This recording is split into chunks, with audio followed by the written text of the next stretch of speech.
brought to you by V-Guard, a product by Sensodyne and Vimal.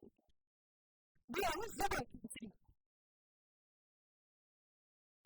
તો રાજકોટના ભયાવહ અગ્નિકાંડના પડઘા સમગ્ર ગુજરાતમાં પડી રહ્યા છે, ત્યારે આજે પણ વિવિધ જિલ્લાઓમાં તપાસનો ધમધમાટ જોવા મળી રહ્યો છે. વાત કરીએ સુરતની, તો અહીં સતત બીજા દિવસે પણ શહેરનું ફાયર વિભાગ એક્શન મોડમાં જોવા મળ્યું. ફાયર વિભાગે textile market, hospital, dental clinic, tuition classes, gym, hotel અને રેસ્ટોરન્ટમાં તપાસ હાથ ધરી છે.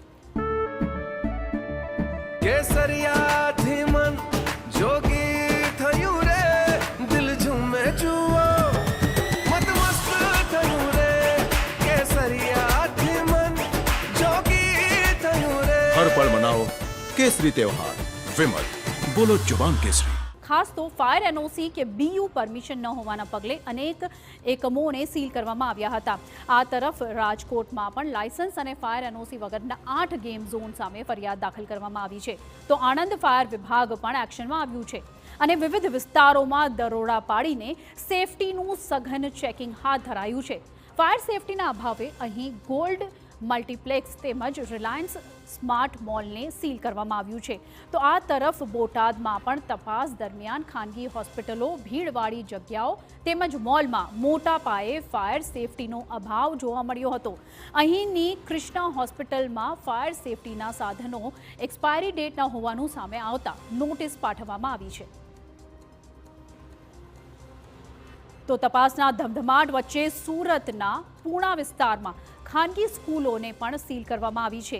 20 વર્ષોથી ચાલતી શાળાઓને આ રીતે સીલ કરાતા ખાનગી શાળા મંડળ સંચાલન સમિતિએ વિરોધ નોંધાવ્યો હતો. તેમનો આક્ષેપ છે કે ફાયર એનઓસી હોવા છતાં તંત્ર દ્વારા બિલ્ડિંગને ગેરકાયદેસર રીતે બતાવી સીલ કરાઈ રહી છે. ગામની સ્કૂલોને સુરત મહાનગરપાલિકા દ્વારા કોઈ પણ પ્રકારની લેખિત નોટિસ આપ્યા વગર કે લેખિત હુકમ વગર જે સીલ કરવામાં આવી છે સંપૂર્ણપણે ગેરકાયદેસર છે. અમારી તમામ શાળાઓ મહાનગરપાલિકાના કાયદાથી કાયદેસર છે. ફાયર સેફટી એનઓસી ધરાવે છે તમામ શાળાઓ. તેમ છતાં આ જાડી ચામડીના અધિકારીઓ હાઈકોર્ટમાં સારું દેખાડવા માટે થઈ અને માત્ર પોતે કામગીરી કરતા હોય એ દેખાડવા માટે થઈ અને શાળાઓને જ્યારે સીલો કરવામાં આવી છે પૂણા ગામની, ત્યારે આ પૂણા ગામના શાળા સંચાલક મંડળે આજે નિર્ણય કર્યો છે કે જ્યાં સુધી તમામ શાળાઓના સીલ એક સાથે મહાનગરપાલિકા નહીં ખોલે ત્યાં સુધી અનિશ્ચિત મુદત માટે તમામ શાળાઓ બંધ રહેશે. તો એક તરફ માત્ર ખાનગી એકમો પર જ તવાઈ બોલાવાઈ રહી હોવાનો આક્ષેપ કરાઈ રહ્યો છે અને બીજી તરફ અમદાવાદમાં એએમસીની જ ગંભીર બેદરકારી સામે આવી છે. અહીં શહેરમાં આવેલ પ્રાથમિક આરોગ્ય કેન્દ્રમાં જ ફાયર સેફટીની સુવિધાનો અભાવ જોવા મળ્યો. ફાયર સેફટીના નામે અનેક મોટી વાતો કરવામાં આવે છે, પરંતુ જ્યાં દરરોજ રોજિંદા જીવનમાં લોકો પ્રાથમિક સારવાર લેવામાં આવે છે તેવા જ જે અર્બન હેલ્થ સેન્ટર છે તેમાં બેઝિક રીતે જે ફાયર સેફટીની સુવિધા છે તેનો અભાવ જોવા મળી રહ્યો છે. આપ દ્રશ્યમાં જોઈ રહ્યા છો તે છે વિશ્વની સૌથી મોટી હોસ્પિટલ ધરાવતું સિવિલ હોસ્પિટલની પાસે જ આવેલું Asarwa urban primary health centre કે જ્યાં આગળ આપ જે દ્રશ્યમાં જોઈ રહ્યા છો તે પ્રકારે બાંધકામ કરવામાં આવેલું છે, જેમાં મહત્તમ ભાગ જે છે તે લાકડા અને સંબંધિત મટીરિયલથી બનેલો છે. પરંતુ હવે જે દ્રશ્ય જોઈ રહ્યા છો આપ એ દ્રશ્ય ઉપરથી જ નક્કી કરો કે અહીંયા ફાયર સેફટીની સુવિધા છે કે કેમ. દેખીતી રીતે અહીં જે સમગ્ર જે સેન્ટર આવેલું છે ત્યાં જુદી જુદી સુવિધાઓ ઉપલબ્ધ કરવામાં આવી છે, જેમાં મેડિકલ ઓફિસર સહિત જે સ્ટોર રૂમ છે તે તમામ લોકોને બેસવાની પણ અહીંયા વ્યવસ્થાઓ કરવામાં આવી છે.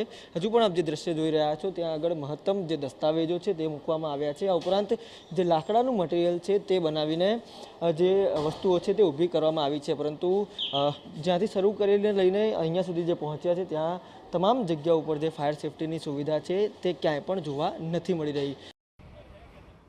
આ તરફ જૂનાગઢના સરકારી એકમોમાં પણ લોલમલોલ જોવા મળી રહી છે. શહેરની સૌથી મહત્વની સિવિલ હોસ્પિટલ તેમજ મેડિકલ કોલેજમાં જ ફાયર એનઓસી ન હોવાનું સામે આવ્યું છે.